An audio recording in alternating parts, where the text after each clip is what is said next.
Hello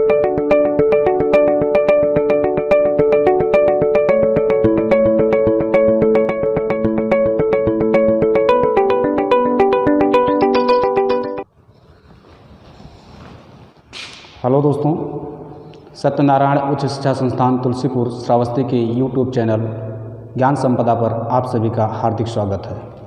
मैं रोहित वर्मा, प्रवक्ता DElEd विभाग, विषय हिंदी। आज हम हिंदी के संबंध में कुछ जानने की कोशिश करेंगे। आखिर हिंदी का प्रयोग हमारे देश में राष्ट्रीय स्तर, राज्य स्तर और क्षेत्रीय स्तर पर किस प्रकार से प्रारंभ हुआ। हिंदी, हिंदू और हिंदुस्तान, ये तीन शब्द फारसी भाषा के हैं। जहाँ तक हिंदुस्तान में हिंदी शब्द के प्रयोग की बात है, 13वीं सदी में सर्वप्रथम फारसी कवि औफी ने हिंदवी शब्द का प्रयोग किया। धीरे धीरे आगे चलकर 16वीं सदी का आगमन हुआ और 16वीं सदी में मलिक मोहम्मद जायसी जी ने भी हिंदवी शब्द का ही प्रयोग किया। फिर धीरे धीरे 17वीं सदी का आगमन हुआ और इस सदी के अंतर्गत मुसलमान कवियों के द्वारा भी हिंदी और हिंदवी इन दोनों शब्दों का प्रयोग किया गया। लेकिन जब 18वीं सदी का आगमन हुआ तो इस सदी में अंग्रेज़ों का आगमन हो चुका था। अंग्रेज़ों के आगमन के पश्चात अंग्रेज़ों ने हिंदी को हिंदुस्तान शब्द की संज्ञा दी, लेकिन भारतीय जनमानस ने हिंदी शब्द को ही स्वीकार किया। व्यापक राष्ट्रहित, राष्ट्रीय एकता और जनसंपर्क को ध्यान में रखते हुए स्वाधीन भारत के संविधान में 14 सितंबर 1949 को हिंदी को राष्ट्रभाषा का दर्जा दिया गया और तभी से हिंदी को हमारे देश में व्यापक रूप से अपनाने की कोशिश की गई। हमको भाषा के संबंध में जानना आवश्यक है। भाषा शब्द का निर्माण संस्कृत की भाष धातु से हुआ है, जिसका अर्थ है वाणी की अभिव्यक्ति, यानी भाष व्यक्तायाम वाची, अर्थात मनुष्य द्वारा व्यक्त वाणी ही भाषा है।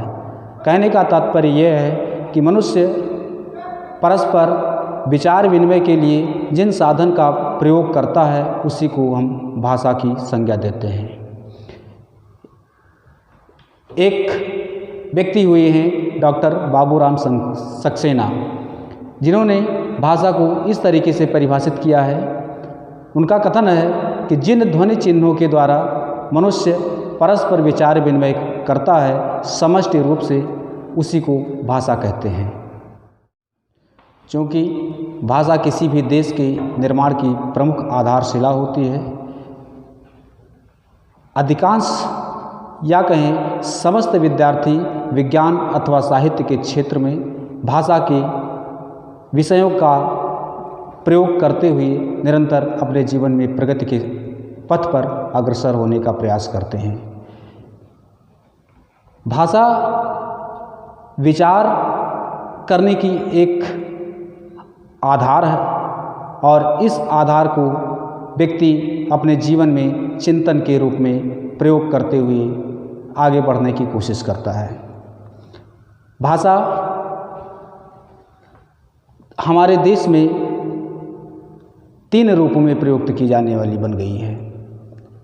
हम जानते हैं कि मनुष्य सर्वप्रथम बोली का प्रयोग करता है।